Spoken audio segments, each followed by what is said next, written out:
출애굽기 18장 1절에서 12절까지 말씀입니다. 우리가 함께 은혜 나눌 하나님 말씀은 출애굽기 18장 1절에서 12절까지 말씀.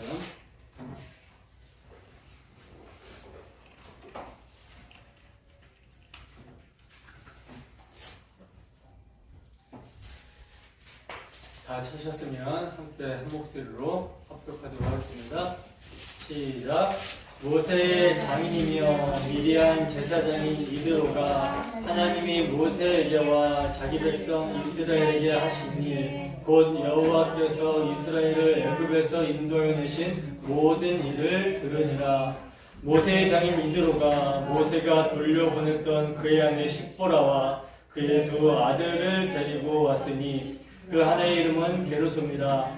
이는 모세가 이르기를 내가 이방에서 나그네가 되었다 하며 하나의 이름은 엘리에셀이라.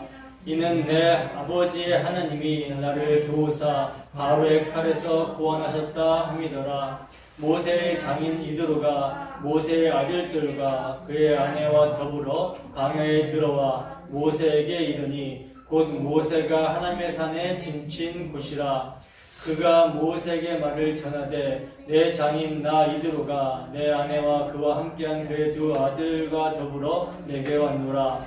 모세가 나가서 그의 장인을 맞아 절하고 그에게 입맞추고 그들이 서로 문안하고 함께 장막에 들어가서 모세가 여호와께서 이스라엘을 위하여 바로와 애굽 사람에게 행하신 모든 일과 길에서 그들이 당한 모든 고난과 여호와께서 그들을 구원하신 일을 다 그 장인에게 말하매 이드로가 여호와께서 이스라엘에게 큰 은혜를 베푸사 애굽 사람의 손에서 구원하심을 기뻐하여 이드로가 이르되 여호와를 찬송하리로다. 너희를 애굽 사람의 손에서와 바로의 손에서 건져내시고 백성을 애굽 사람의 손 아래에서 건지셨도다. 이제 내가 알았도다. 여호와는 모든 신보다 크심으로 이스라엘에게 교만하게 행하는 그들을 이기셨도다 하고 모세의 장인 이드로가 번제물과 희생제물을 하나님께 가져오매 아론과 이스라엘 모든 장로가 와서 모세의 장인과 함께 하나님 앞에서 떡을 먹으니라. 아멘. 모세의 장인 이드로의 찬송, 모세의 장인 이드로의 찬송이라는 제목으로 하나님 말씀 증거하도록 하겠습니다. 지난 시간에는 르비딤에서 일어난 싸움, 이스라엘 백성들과 아말렉과의 전투 사건을 우리가 살펴봤었습니다. 이 싸움이 표면적으로는요, 르비딤의 반석으로부터 물이 흘러나왔다라는 소식을 아말렉이 듣고 이를 빼앗기 위해서 이스라엘을 공격하여 일어난 싸움이지만 그 이면에는 영적인 의미가 담겨 있다라고 말씀을 드렸었죠. 그 영적인 의미가 무엇입니까? 의미가 무엇이죠? 하나님과 다투었다라고 해서 무리바라고 하고 하나님이 계신지 시험했다라고 해서 마사라고도 하는 르비딤에서 모세가 반석을 침으로 이스라엘 백성들에게 물이 주어진 사건은 반역한 자기 백성을 그들의 죄에서 구원하시기 위해 정죄의 지팡이에 하나님이 자기 백성을 대신하여 침을 당하시는 사건, 즉 예수 그리스도의 십자가 대속으로 말미암아 생수의 강, 성령이 한량없이 부어지게 되는 것을 예표하는 사건이다라고 말씀을 드렸었잖아요. 따라서 하나님의 백성은 오직 우리 주 예수 그리스도와 그분의 영광, 십자가 대속의 은혜를 증거하시는 성령의 충만함으로만 줄이고 목마른 영혼의 만족함을 누릴 수 있는 것이죠.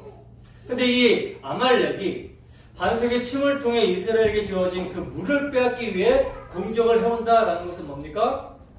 예수 그리스도의 십자가 대속의 은혜로 주어진 선물, 생명수 되는 성령을 소멸시키기 위해 공격해온 것이 되는 거예요. 성령이 소멸되면 성령이 증거하는 생명의 양식, 참된 음료, 그리스도의 십자가 대속의 은혜를 망각하게 되고, 이렇게 망각하게 되면 또다시 육신의 소욕에 따라 눈에 보여지는 가치를 추구함으로 인해서 또는 무엇을 먹을까 마실까 입을까 이런 것들로 고민과 염려를 하며 불평과 원망을 하게 됩니다. 성령이 충만하여 하나님의 은혜의 부여한 가운데 주 예수를 아는 지식에 따라 자라가야 되는데 성령을 소멸하게 되면 육신의 소욕을 따라 불신자와 방불한 삶을 살게 되는 거예요. 그리고 이러한 삶이 계속되면 어떻게 되겠습니까? 안식할 때가 하나님의 백성에게 남아있으니 안식에 들어가기를 힘쓰라고 했는데 불순종의 본을 따르다가 안식에 들어가지 못하게 될 수 있는 것입니다.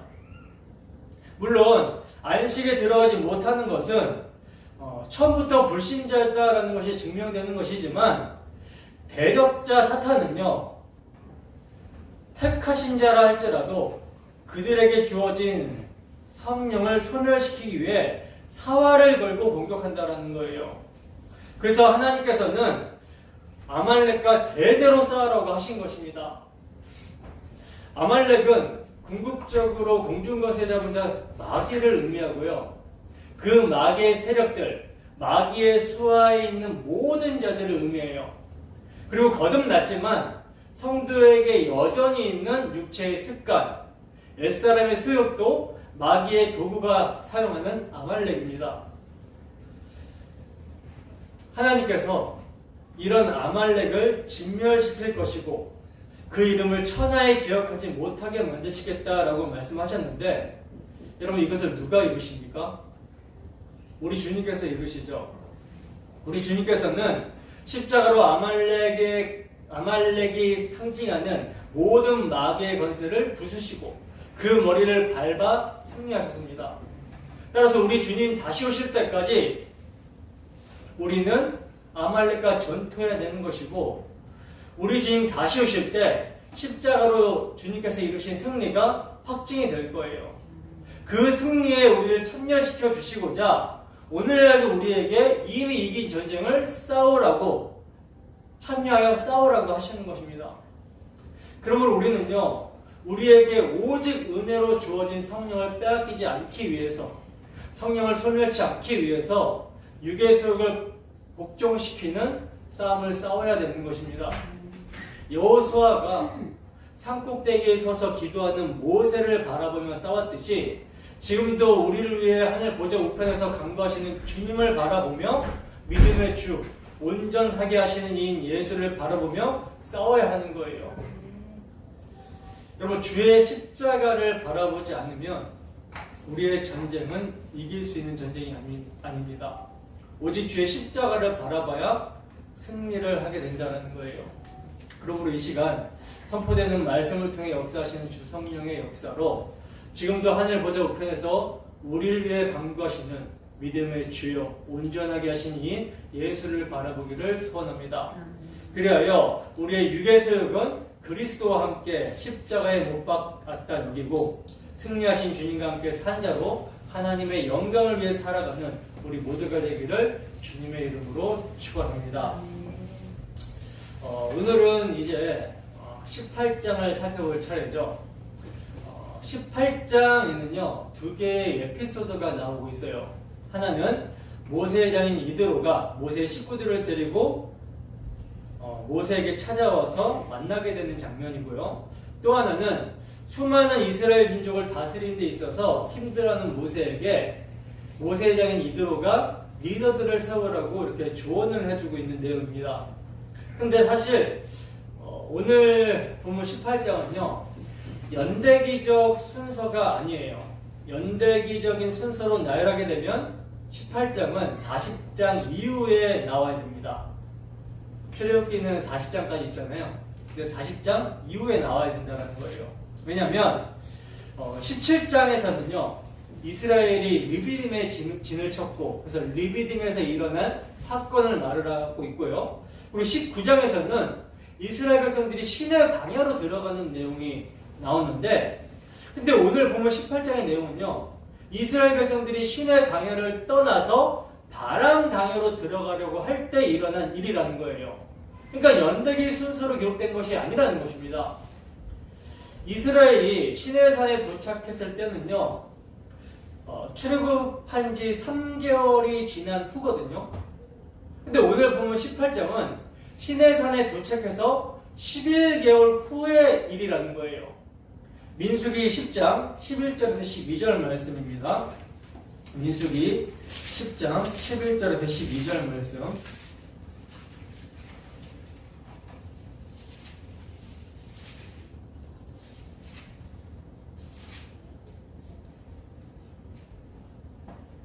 다 찾으셨으면 함께 있습니다. 시작. 둘째 해 둘째 달 20날에 구름이 증거의 성막에서 떠오르매 이스라엘 자손이 시내 광야에서 출발하여 자기 길을 가더니 바람 광야에 구름이 머무니라. 아멘. 자 보세요. 둘째 해 둘째 달 20날에 이스라엘 자손이 시내 광야에서 출발하여 자기 길을 가더니 어디에? 바람 광야에 구름이 머물렀다라고 그러죠. 출애굽한 달을 정월로 바꿨으니까 지금 출애굽한 지 1년이 넘은 거예요. 그리고 바로 이때 모세의 장인 이드로가 가족들을 데리고 모세를 찾아옵니다. 민수기 10장 29절에서 30절 말씀입니다. 바로 밑에 있어요. 함께 했습니다. 시작. 모세가 모세의 장인 미디안 사람 루엘의 아들 호밥에게 이르되 여호와께서 주마하신 곳으로 우리가 행진하나니 우리와 동행하자. 그리하면 선대하리라. 여호와께서 이스라엘에게 복을 내리리라 하셨느니라. 호밥이 그에게 이르되 나는 가지 아니하고 내 고향 내 친족에게로 가리라. 아멘. 보세요. 지금 이스라엘 백성들이 바람 광야에 머물러 있을 때 모세의 장인 르우엘, 그러니까 이드로의 아들 호밥이 지금 등장을 하고 있죠. 모세가 장인의 아들에게 우리와 동행하자라고 제안을 할 때 그가 거절했는데 오늘 보면 18장에도 보면요, 이와 같은 상황임을 27절에서 증거하고 있어요. 모세가 그의 장인을 보내니 그가 자기 땅으로 가니라. 이렇게 말씀하고 있죠. 그리고 오늘 보면 18장을 여러분 주의 깊게 읽어보면요, 지금 상황이 이스라엘 백성들이 율법을 받은 이후임을 알 수가 있어요. 그 증거로 5절에서는 하나님의 산이라는 표현이 나오고 있고요. 또 15절에 보면 백성들이 하나님께 물으려고 모세에게 나아왔다라고 합니다. 그리고 그렇게 나온 백성들에게 16절에 보면 모세가 하나님의 율례와 법들을 알게 하였다라고 말을 하고 있어요. 그러니까 오늘 본문 18장은 연대기적으로 기록이 된 것이 아니라 어떤 의도가 있어서 중간에 삽입이 된 거라는 것이죠. 그렇다면 왜 성령께서는 모세로 하여금 연대기적이지 않는 본문 18장의 내용을 중간에 삽입하도록 하셨을까? 이것을 유추하려면 18장 앞에 나타났던 사건들을 좀 떠올려보면 도움이 되는데, 지금 18장의 위치가 출애굽기의 분기점이거든요. 제가 여러분 출애굽기는 크게 두 부분으로 나누어진다라고 말씀을 드렸었잖아요. 전반부가 1장부터 18장까지, 후반부가 19장부터 40장까지인데 1장부터 18장까지의 내용은요, 애굽의 노예로 탄식하던 이스라엘 백성들이 하나님의 은혜로 출애굽하여 시내 광야로 들어가기까지의 내용이고요. 그리고 후반부는 이제 시내 산에 머물면서 율법과 성막 식양을 받는 내용이 주를 이루고 있어요. 그러니까 분기점 끝에, 전반기의 그 분기점 끝에 위치하고 있는 것이 오늘 본문입니다. 자, 그러면 분기점 끝에 위치한 오늘 본문의 내용은 어떤 내용인가? 모세의 장인 미디안의 제사장 이드로가 하나님을 찬송하며 신앙을 고백하는 내용이 나오고 있어요. 여러분, 이드로는 미디안의 제사장이면서 이방인입니다. 근데 그런 그가 여호와를 알게 되었다라고 고백을 하고 있고요, 찬송을 하고 있는 내용이 나와요. 자, 그러면 왜 갑자기 이런 내용이 삽입이 되었는가? 왜 삽입이 되었는지 아시겠습니까? 전반부에 하나님의 은혜와 인도, 보호하심, 오래 참으심을 경험했음에도 불구하고 원망과 불평으로 하나님을 대적한 이스라엘을 보여주시고, 이어서 분기점이 되는 전반부 끝에 이방인 이드로의 귀한 신앙 고백을 삽입해 주고 있어요. 이것은요, 하나님의 백성에게 신앙의 도전과 깨어있음의 교훈을 주시고자 하시는 것입니다. 다시 말해서 이것은요, 예수님을 잘 섬긴다라고 생각하고 있는 교회에게 불신자의 회심 사건을 통해 교회의 불신앙을 고발하고 신앙의 도전을 받도록 교훈을 하고 있는 것으로 적용해 볼 수 있다는 거예요. 자, 그러면 하나님께서 자기 백성을 어떻게 교육하시는지, 어떤 교훈을 주시는지를 본문을 통해서 좀 살펴보도록 하겠습니다. 본문 1절 보겠습니다. 본문 1절 함께 했습니다. 시작. 모세의 장인이며 미디안 제사장인 이드로가 하나님이 모세에게와 자기 백성 이스라엘에게 하신 일, 곧 여호와께서 이스라엘을 애굽에서 이끌어내 내신 모든 일을 들으니라. 아멘. 자, 보시면 본문 18장은 모세의 장인 미디안 제사장인 이드로가 하나님이 이스라엘에게 행하신 일, 즉 출애굽 사건과 유월절 어린 양의 피로 그들을 구원내신 사건과 광야에서 먹이시고 또 마시게 하시고 대적을 물리치신 일에 대해서 이드로가 전에 들은 것으로 시작이 되고 있어요. 아마도 이드로가 하나님의 구원 사역에 대해서 들을 수 있었던 것은요, 애굽을 드나들었던 이제 무역하던 상인들을 통해서 또는 이스라엘에게 패망한 아말렉 사람들을 통해서 들었던 것으로 보여집니다. 이 소식을 들은 이드로는요 많이 놀랐을 거예요. 왜냐하면 이드로의 기억에는 미디안에서 힘없이 양치던 모세를 마지막으로 기억하고 있었거든요. 그리고 그때 모세가 이드로에게 내가 우리 형제들, 그러니까 자기 형제들, 곧 이스라엘 백성들이 살았는지를 알아보겠다라고 말했을 때 이드로는요 모세를 평안히 가라 이렇게 보내주면서도 사실 많은 걱정을 했을 것입니다. 애굽 왕을 피해 도망하여 이제 80세의 노인이 된 모세가 다시 애굽으로 돌아가겠다라고 하고 있으니 이들의 입장에서는 염려가 되고 불안했을 것이 분명해요. 혹시 무슨 문제가 생기면 어떡하나? 애굽에 갔는데 바로에게 잡혀서 감옥에 갇히지는 않을까? 목숨을 잃게 되지 않을까? 그렇게 되면 딸과 손주는 어떻게 되나? 이런 걱정을 했을 거예요. 그런데 약 1년 후 그가 민족의 지도자가 되어서 애굽을 초토화시키고 아말렉까지 물리쳤다라는 소식을 전해 들었을 때 얼마나 놀랐겠습니까? 그런데 그 능력이 모세에게 있지 않고 그가 섬기는 여호와 하나님께 있다라는 소식을 들었을 때 그 하나님에 대해서 얼마나 궁금했겠어요. 안 그래도 지금 이드로는 제사장이잖아요. 미디안 제사장. 종교인입니다. 그러니까 더 궁금했을 거라는 거예요. 자기가 섬기는 신과 비교가 돼도 너무 비교가 되잖아요, 지금. 그래서 이드로는요, 이스라엘을 애굽에서 건져내신 하나님에 대해서 알고 싶어서 모세의 식구들을 데리고 모세가 있는 하나님의 산에 이르게 된 것입니다. 이드로가 하나님에 대해서 알고 싶어 했다라는 것은 모세와 이드로의 대화 중에 사담이 하나도 없다라는 것을 근거로 들 수가 있어요. 모세와 이드로의 대화에는요, 그저 하나님이 누구신가에만 초점이 맞춰지고 있습니다. 대화의 초점이 거기에만 맞춰져 있어요. 여러분, 오늘날 많은 교회들이요, 불신자들이 교회를 찾으면 그들을 불편하지 않게 하기 위해서 또 그들을 재밌게 해주려고 애쓰고 있다는 것을 보게 됩니다.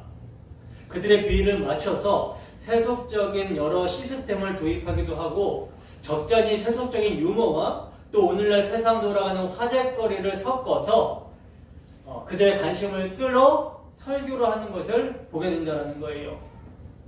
물론 그들은 불신자들의 눈높이에 맞춰서 쉽게 설교하려고 했다라고 하는 변명 아닌 변명을 할지 모르겠으나 이러한 변명은 마음을 열어 복음을 믿게 하시고 말씀을 깨닫게 하시는 성령의 역사를 간과한 변명이고 모습인 것이죠. 여러분, 불신자들이 교회를 찾는 이유가 여러 가지 있겠지만 삶의 우환을 막고 복을 받고자 하는 어떤 종교성 때문에 교회를 찾는 것일 수도 있겠고 또 지인의 요청에 의해서 그냥 교회 한번 나가보자 라고 그렇게 교회를 찾아온 것도 있을 것이고 여러 가지 있겠지만 정말 불신자인데도 불구하고 진지하게 스스로 교회를 찾는 사람은요, 진리에 대해서 궁금하고 신이라는 존재가 궁금해서 찾아옵니다. 그래서 어떤 언론 매체에서 조사한 바에 의하면 불신자들이 교회를 찾는 이유는 성경에 대해서, 하나님에 대해서 알고 싶어하는 것이 가장 큰 이유였다라고 그래요. 근데 이러한 목적으로 찾아오는 사람들에게 세상에서 다 알만한 이야기를 강단에서 하고 있다면 그들이 교회를 어떻게 생각하겠습니까?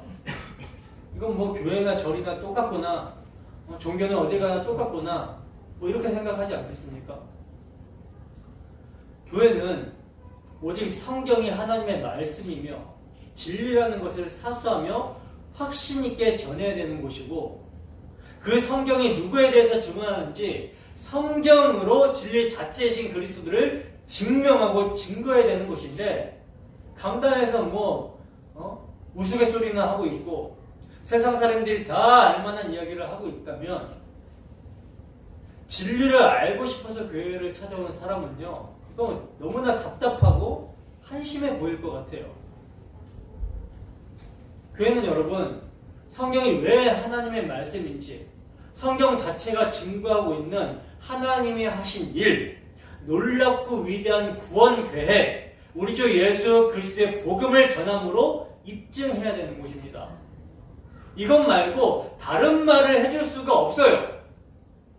이 말씀에 관심이 없고 이 말씀이 싫으면 붙어 있을 수가 없어야 되는 것이 교회입니다.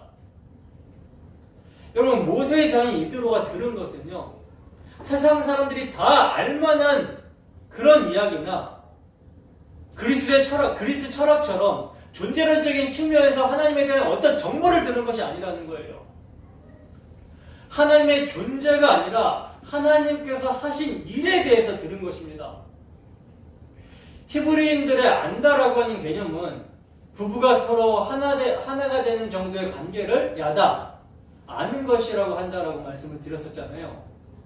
하나님을 아는 것도 마찬가지입니다. 하나님께서 당신 자신을 계시하여 주셨을 때, 그러니까 하나님을 안다라고 했을 때 하나님이 당신을 계시하실 때 하나님을 알 수가 있어요. 아무나 하나님을 알 수 있는 것이 아니라 하나님이 당신의 계시를 알게 해주실 때 하나님을 알 수가 있습니다. 따라서 이드로는요, 하나님의 어떤 지식이나 정보를 조합해서 하나님을 알게 된 것이 아니라 하나님께서 친히 이스라엘 가운데 임재하셔서 그가 하신 일을 듣게 되었을 때, 계시죠, 이게. 그에게 믿음이 주어지게 되고 그 믿음으로 하나님을 알게 된 것입니다. 출애굽 사건과, 그러니까 출애굽 사건, 애굽 사람들을 9가지 재앙으로 그들의 우상들을 부수시고, 10가지 재앙, 마지막 재앙, 6월절 어린 양의 피로 애굽의 장자들을 심판하시고 이스라엘을 구원하셨으며, 그 이스라엘을 인도하시는 하나님의 일하심에 대해서 들은 거예요.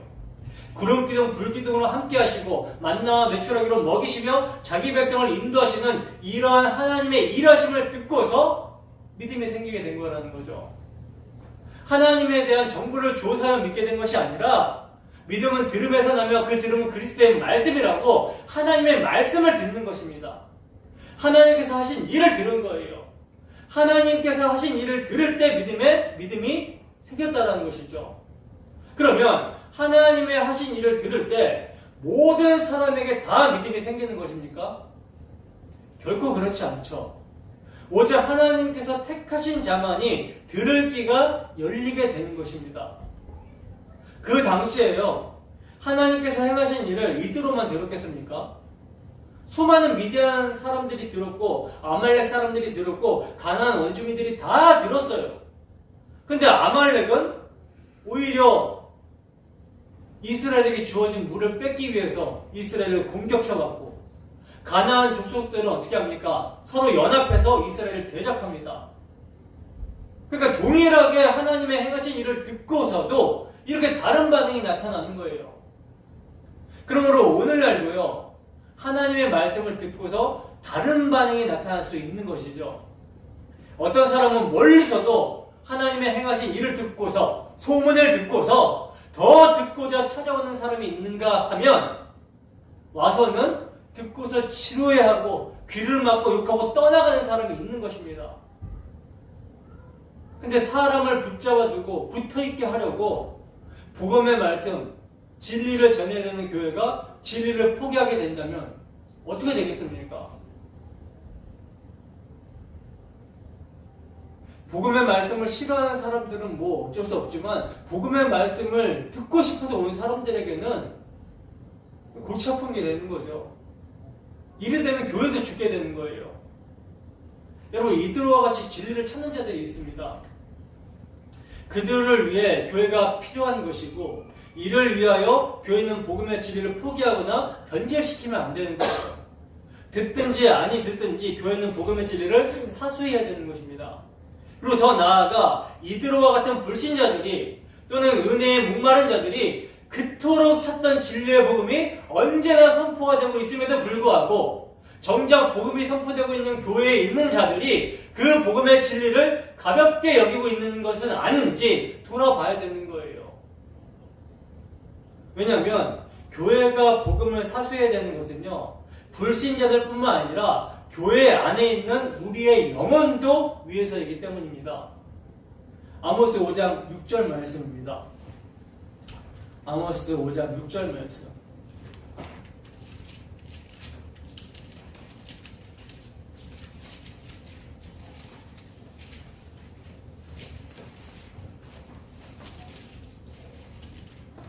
아모스 5장 6절 말씀. 함께 하겠습니다. 시작. 너희는 여호와를 찾으라. 그리하면 살리라. 그렇지 않으면 그가 불같이 요셉의 집에 임하여 멸하시리니 베델에서 그 불들을 끌 자가 없으리라. 아멘. 뭐 하라고 합니까? 선지자가 뭘 하라고 합니까? 너희는 여호와를 찾으라. 그리하면 살리라. 여호와를 찾지 않으면 어떻게 됩니까? 죽는 것입니다. 누구에게 하신 말씀입니까? 이스라엘 백성들에게 하신 말씀이에요.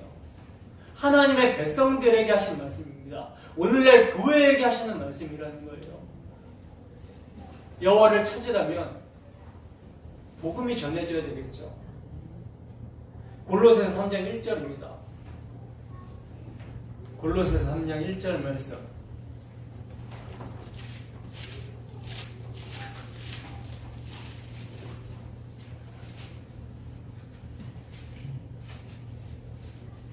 함께 했습니다. 시작. 그러므로 너희가 그리스도와 함께 다시 살리심을 받았으면 위의 것을 찾으라. 거기는 그리스도께서 하나님 우편에 앉아 계시느니라. 아멘. 바울 사도는요, 그러므로 너희가 그리스도와 함께 다시 살리심을 받았으면, 복음을 믿고 너희가 거듭났으면 뭘 찾으라? 위의 것을 찾으라. 위의 것을 찾으라. 거기는 그리스도께서 하나님 우편에 앉아 계시느니라. 위의 것을 찾으려면 여러분 뭐가 선포가 되어야 돼요? 복음이 선포가 되어야 됩니다. 복음을 알아야 위의 것을 찾죠. 복음을 알아야 하늘의 영광을 구할 거 아닙니까? 본문 2절에서 4절 말씀입니다. 함께 했습니다. 시작. 모세의 장인 이드로가 모세가 돌려보냈던 그의 아내 십보라와 그의 두 아들을 데리고 왔으니 그 하나의 이름은 게르솜이라. 이는 모세가 이르기를 내가 이방에서 나그네가 되었다 하며, 하나의 이름은 엘리에셀이라. 이는 내 아버지의 하나님이 나를 도우사 바로의 칼에서 구원하셨다 함이더라. 아멘. 자, 보시면 하나님의 일하심을 이제 듣고 모세의 장인 이드로가 모세를 찾아가는데, 모세가 돌려보냈던 그의 아내 십보라와 그의 두 아들을 데리고 왔다라고 그러죠. 여기서 성경을 꼼꼼하게 읽으신 분들은요, 이드로가 모세의 식구들을 데리고 왔다라는 것이 좀 이상하게 생각이 드는 분들이 계실 거예요. 왜냐하면 모세의 식구들은 4장에서 분명 모세를 따라 애굽으로 갔었기 때문입니다. 근데 분명 본문 2절에서는 모세가 돌려보냈던 그의 아내 십보라와 그의 두 아들이라고 말씀을 하고 있어요. 그러니까 모세가 언제 어디서 그의 처와 두 아들을 되돌려 보냈는지에 대해서는 성경이 언급하고 있지는 않지만 아마도 할례 문제인 것 같아 보입니다. 할례 문제. 하나님으로부터 부르심을 받고 사명을 받아 신적인 건의로 애굽으로 귀환하던 모세가 아들의 할례 문제로 어떻게 될 뻔하죠? 하나님에 의해서 죽임을 당할 뻔하잖아요. 따라서 이들로 인해서 하나님의 사명을 감당하는 데 있어서 집중할 수 없을 것 같아서 그들을 돌려보낸 것 같아요. 근데 이제 여기서 모세의 두 아들의 이름이 지금 거론이 되고 있는데 게르솜과 엘리에셀이라는 두 아들의 이름이 거론되고 있습니다. 왜 갑자기 모세의 두 아들의 이름을 성령께서는 기록하고 있는 걸까요? 그것은요, 모세의 두 아들의 이름들로 하여금 모세의 신앙 고백과 하나님께서 행하신 일을 상기시키고 증거하기 위함입니다.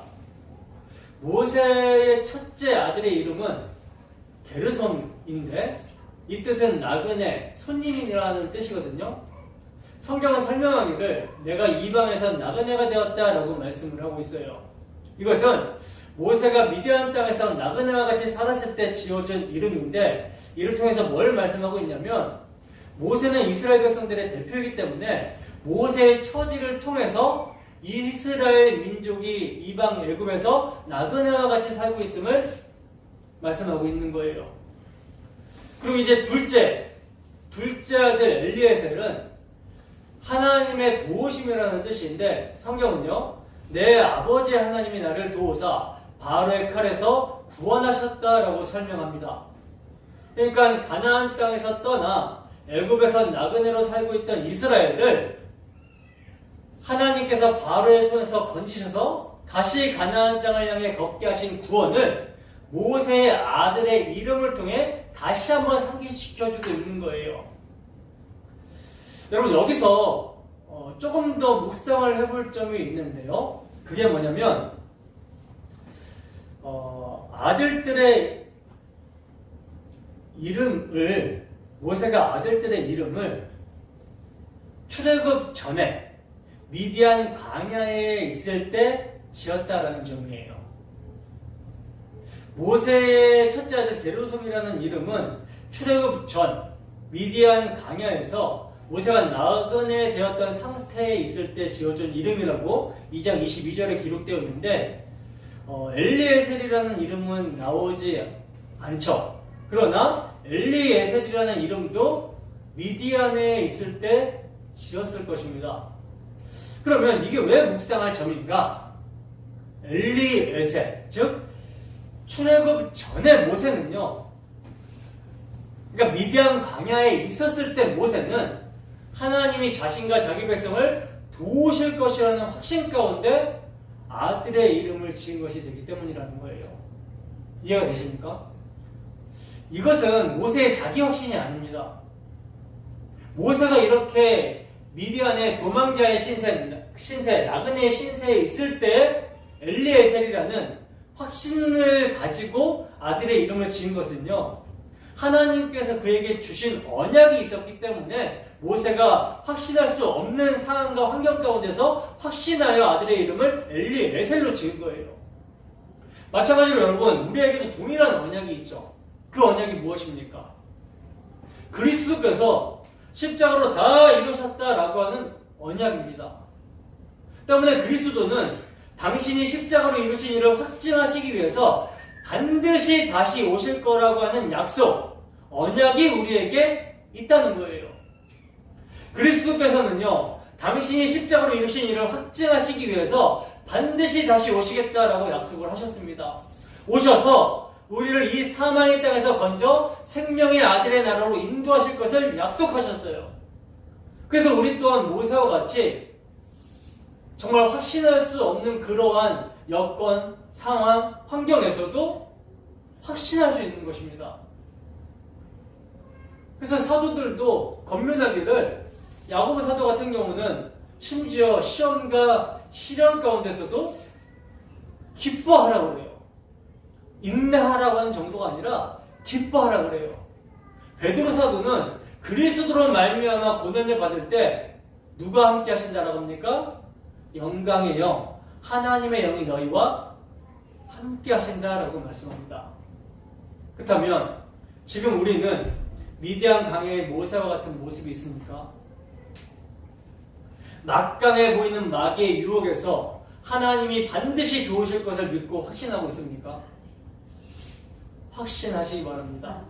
더 나아가 즐거워하고 기뻐하시기 바랍니다.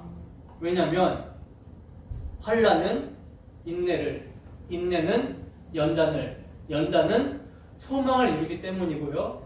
우리로 온전하고 부족함 없이 완전하고 성숙한 사람이 되게 하기 위해서이며, 우리가 잠시 받는 환난에 경한 것이 지극히 크고 영원한 영광에 중한 것을 우리에게 이루게 위함이다라고 성경이 증거하고 있기 때문입니다. 그래서 즐거워하고 기뻐할 수 있는 거예요. 본문 5절에서 8절 말씀입니다. 함께 했습니다. 시작. 모세의 장인 이드로가 모세의 아들들과 그의 아내와 더불어 광야에 들어와 모세에게 이르니 곧 모세가 하나님의 산에 진친 곳이라. 그가 모세에게 말을 전하되 내 장인 나 이드로가 내 아내와 그와 함께한 그의 두 아들과 더불어 내게 왔노라. 모세가 나가서 그의 장인을 맞아 절하고 그에게 입맞추고 그들이 서로 문안하고 함께 장막에 들어가서 모세가 여호와께서 이스라엘을 위하여 바로와 애굽 사람에게 행하신 모든 일과 길에서 그들이 당한 모든 고난과 여호와께서 그들을 구원하신 일을 다 그 장인에게 말하매. 아멘. 자, 보시면 모세의 장인 이드로가 모세의 아들들과 그의 아내와 더불어 광야에 들어와 모세에게 이릅니다. 그러자 식구들과 함께 찾아온 이드로에게 모세가 절하고 입맞추며 반갑게 맞이하고 있죠. 그리고 서로 문안하고 함께 장막에 들어가서 하나님의 행하신 일에 대해서 모세가 이드로에게 말해줍니다. 여호와께서 이스라엘 위하여 바로와 애굽 사람에게 행하신 모든 일과 길에서 그들이 당한 모든 고난과 여호와께서 그들을 구원하신 일을 다 그 장인에게 말했다라고 그러죠. 그러니까 모세는요, 이제까지 베푸신 하나님의 행사, 곧 구속의 은혜의 복음을 이드로에게 전해준 거예요. 이처럼 여러분, 우리도 모세처럼 누구를 만나도 하나님의 행하신 복음을 자랑하며 소개하는 일이 우선이 되어야 하는 거예요. 그리고 여러분, 모세는요, 하나님의 행하신 일의 일부만을 말한 것이 아니라 그의 장인에게 다 말해 주었다라고 말씀합니다. 다. 그래서 일부러 성경이 콜이라는 모든, 다라는 단어를 사용하면서 강조하고 있는 거예요. 자, 그러면 이렇게 모세로부터 하나님의 행하신 일을 다 듣게 된 이드로가 어떤 반응을 보이고 있는가? 본문 9절에서 10절입니다. 함께 했습니다. 시작. 이드로가 여호와께서 이스라엘에게 큰 은혜를 베푸사 애굽 사람의 손에서 구원하심을 기뻐하여 이드로가 이르되 여호와를 찬송하리로다. 너희를 애굽 사람의 손에서와 바로의 손에서 건져내시고 백성을 애굽 사람의 손 아래에서 건지셨도다. 아멘. 자, 보시면 모세를 통해서 하나님의 행사를 다 들은 이드로가 여호와께서 이스라엘에게 큰 은혜를 베푸사 애굽 사람의 손에서 구원하셨다라고 하면서 기뻐하는 반응을 보이고 있죠. 그리고 더 나아가 너희를 애굽 사람의 손에서와 바로의 손에서 건져내시고 백성을 애굽 사람의 손에서 건지신 그 여호와를 찬송하고 있어요. 그리고 그가 고백하기를 이렇게 고백합니다. 본문 11절입니다. 함께 했습니다. 시작. 이제 내가 알았도다. 여호와는 모든 신보다 크심으로 이스라엘에게 교만하게 행하는 그들을 이기셨도다 하고. 아멘. 보세요. 이들은요, 이제 내가 알았도다 라고 하면서 고백합니다. 사실 이드로는 모세를 찾아오기 전에도 여호와께서 이스라엘을 애굽에서 인도하여 내신 모든 일을 이미 들어서 알고 있었어요. 뭐 아말렉 사람에게 들었던지 아니면 뭐 애굽에 왕래하는 상인들을 통해서 들었던지 이미 들어서 알고 있었어요. 그런데 그가 들었던 내용이 어떤 내용인지 모세를 통해서 자세히 듣게 되었을 때 그가 어떻게 합니까? 여호와를 찬송하리로다. 이제 내가 알았도다 하고 하나님의 은혜의 풍성함을 깨닫고 하나님의 구원을 확신하게 된 것입니다. 모세가 복음을 온전히 선포했더니 복음의 능력이 이렇게 나타나게 된 거예요. 누가 역사하신 것입니까? 하나님이죠. 모세의 말자람으로 설득된 것이 아니에요. 이드로의 마음에 하나님을 알고자 하는 간절함을 하나님이 허락하셨고 그리하여 모세를 찾고 모세의 입을 통해 듣게 하셨을 때 하나님의 은혜를 깨닫고 그가 구원을 확신하게 된 것입니다. 복음은 가난한 10년 가운데 뿌리를 내리는데 하나님께서 이들로 하여금 이스라엘을 위해 하나님이 하신 일을 듣게 하심으로 가난한 10년이 되게 하시고 그 하나님이 어떤 분이신지를 알고자 하는 간절함을 주신 거예요. 여러분, 이방인 미디안 제사장 이도로가 이스라엘의 조상에게 언약하신 것을 이루시기 위해 유월절 어린 양의 피로 애굽의 장자들을 심판하시고 이스라엘을 구원하시는 하나님을 알게 되었습니다. 그리고 그 구속하신 백성을 홍해를 마른 땅같이 건너게 하시며 그들을 뒤쫓아오는 대적 애굽의 군대를 수장시켜 버리시는 어린 양의 피 아래 있는 자들을 지키시고 보호하시는 언약의 하나님의 능력을 알게 되었어요. 그리고 강야에서 만나와 메추라기로 먹이시고 반석에서 물을 내시는 자기 백성을 향한 하나님의 선하심과 신실하심을 그가 알게 되었습니다. 이를 알고 이스라엘을 구원하신 하나님을 그가 찬송하고 있는 거예요. 누구랑 대조가 되고 있습니까? 누구랑 대조가 되고 있죠? 정작 수많은 기적과 하나님의 선하심을 맛보았음에도 불구하고 불평하고 원망하던 이스라엘, 그리고 하나님의 구원 계획을 대적하려고 하는 아말렉, 이들의 모습과 대조가 되고 있죠. 이방인의 제사장 이드로는 하나님의 행하신 일을 듣고서 나왔는데 이미 하나님의 구원을 목격한 자들은 원망과 불평의 연속이었습니다. 나중된 자가 먼저 되고 먼저 된 자가 나중된 것이죠. 오늘 우리 안에서도요, 하나님의 말씀을 사모하고 관심을 가지는 사람이 있다면 도전을 받아야 됩니다. 우리 안에 정말 열렬히 뜨겁게 하나님을 알고자 하고 하나님에 대한 관심을 갖는 사람이 있다면 도전을 받아야 된다는 거예요.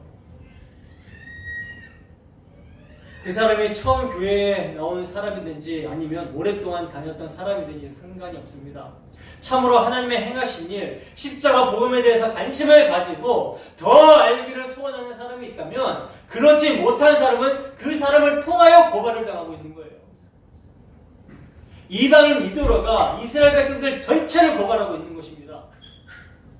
하나님의 말씀의 임재 가운데서도 불평과 원망이 있는 이스라엘과 대조적으로 미디안 제사장 이방인 이도로는 하나님의 말씀을 듣고서 하나님이 누구신지를 궁금해하고 또한 모세를 만나서 하나님이 누구신지에 대해서 듣고서 구원을 확신하며 기뻐 찬양하고 있는 모습. 그러므로 오늘 우리가 하나님의 말씀을 들을 때 어떤 반응이 나오고 있는지를 점검해 보시기 바랍니다. 나는 이미 알고 있다. 하나님의 언약이 무엇이며 복음이 무엇인지 알고 있다라고 생각하시면 그 사람은요, 참으로 넘어질까 조심해야 되는 거예요. 이미 교만하여 져서 모든 것을 자기의 기준에 의해 판단하고 시비하려고 하고 있다면 하나님께 감사와 기쁨의 경배를 드리지 못하게 됩니다. 마치 돌아온 탕자의 비유처럼 집 안에 있는 형은 자기의 가진 바 그 은혜를 모르는 것과 같은 모습인 것이죠. 돌아온 탕자, 돌아온 아들은 은혜가 무엇인가를 아는데 이미 집 안에서 은혜를 받고 있던 자는 그 은혜가 정작 무엇인지 모르고 화를 내고서 집 안에 들어가지 않으려고 하는 거예요. 다시 돌아온 동생에 대하여 시기와 질투와 아버지에 대한 원망이 나오고 있는 것입니다. 그러므로 누구든지 간에 하나님의 일하심에 관심을 가지고 듣고자 하는 사람이라야 하나님을 제대로 알아가는 사람이라고 할 수 있는 거예요. 여러분, 신앙은요, 과거가 아닙니다. 신앙은 과거가 아니에요. 과거에 하나님께서 이렇게 인도하셨고 내가 죄인임을 이렇게 깨달았다. 그 과거에 매여 있으면 고착화되는 거예요. 화석화되는 것입니다. 신앙은 오늘입니다. 오늘 여호와께서 행하신 일을 들어야 되는 거예요. 오늘 구원하신 은혜에 대한 감격과 감사가 있어야 되는 것이며 오늘 그 구원하신 하나님의 인도하심을 경험해야 되는 것입니다. 그러므로 오늘도 우리는 하나님의 행하신 일을 들어야 하는 거예요. 많은 사람들이 하나님의 행하신 일을 듣기보다는 사람이 어떻게 행하면 복을 받게 되는가를 듣기를 좋아합니다. 목회자들은 어떻게 해야 교회가 성장할 수 있는지 그런 성장 세미나를 찾아다니고 교인들은 어떤 사람이 무엇을 하여 복받았다더라 하는 간증의 귀를 기울이는데 정작 하나님의 일하심에 대해서는 관심이 없어요. 참으로 십자가의 도는 배척받고 미련하고 어리석어 보이는 것입니다. 그러나 여러분, 구원을 받는 자들에게는 십자가의 도는 하나님의 지혜이며 하나님의 능력인 줄로 믿습니다. 오늘 우리에게 이드로가 하나님의 일하심을 듣고 나와서 더욱 자세히 하나님의 일하심에 대하여 듣고서 이제야 알았다라고 하며 구원하시는 하나님에 대한 찬송과 고백이 있었던 것과 같이 그러한 모습이 우리에게 있어야 되지 않겠습니까? 이렇게 하나님의 일하심을 듣고서 믿음의 반응을 나타내었던 사람 중에 기생 라합이 있죠. 6월절 어린 양의 피로 애굽을 치시고 홍해에서 자기 백성을 구원하시며 애굽의 군대를 수장시키신 하나님, 상천하지에 이런 하나님이 없다라고 하는 소문을 그녀가 듣고서 알고 자기 신앙으로 고백합니다. 여리고성의 모든 사람이 그 하나님의 행사를 들었어요. 그러나 오직 한 사람, 기생 라합만 믿음으로 화합하죠. 모압 여인 롯도 마찬가지입니다. 언약을 배신한 자기 시댁을 망하게 하시는 하나님을 보고서 야, 저 하나님은 정말 살아계신 하나님이구나 하고 언약 안으로 들어간 거예요. 나오미를 따라 간 것입니다. 이들이 바로 하나님의 은혜를 받은 자요, 하나님을 아는 자들의 모습이라는 것이죠. 오늘 우리 안에 이런 모습이 있습니까? 하나님의 살아계심과 일하심을 듣고서 지금까지의 삶의 자세와 방향이 바뀌어졌습니까? 자기 자아와 자기 배를 신상화, 탐심이라는 우상에 절하던 마음이 복음의 말씀으로 무너져 내리고 부서져서 이제 주님만을 경배하고 살아가고 계십니까? 그렇지 않다면 오늘 우리는 하나님의 은혜를 받고 있으면서도 원망과 불평이 끊이지 않았던 이스라엘 백성들과 다를 바가 없는 것입니다. 그러므로 더욱 우리가 주님을 바르게 알아가야 하는 거예요. 이러한 이들의 모습을 통해 우리들의 부끄러운 신앙을 드러내고 계심을 깨닫고 회개하여 다시 복음 앞에 서서 우리의 구원을 심히 기뻐하며 모든 신보다 크신 하나님의 행사를 찬양해야 되는 것입니다. 우리 모두가 정말 이러한 모습이 되기를 원합니다. 마지막으로 본문 12절입니다. 함께 했습니다. 시작. 모세의 장인 이드로가 번제물과 희생제물들을 하나님께 가져오매 아론과 이스라엘 모든 장로가 와서 모세의 장인과 함께 하나님 앞에서 떡을 먹으니라. 아멘. 자, 이제 자신의 신앙 고백을 마친 이드로는요, 하나님께 제사를 드립니다.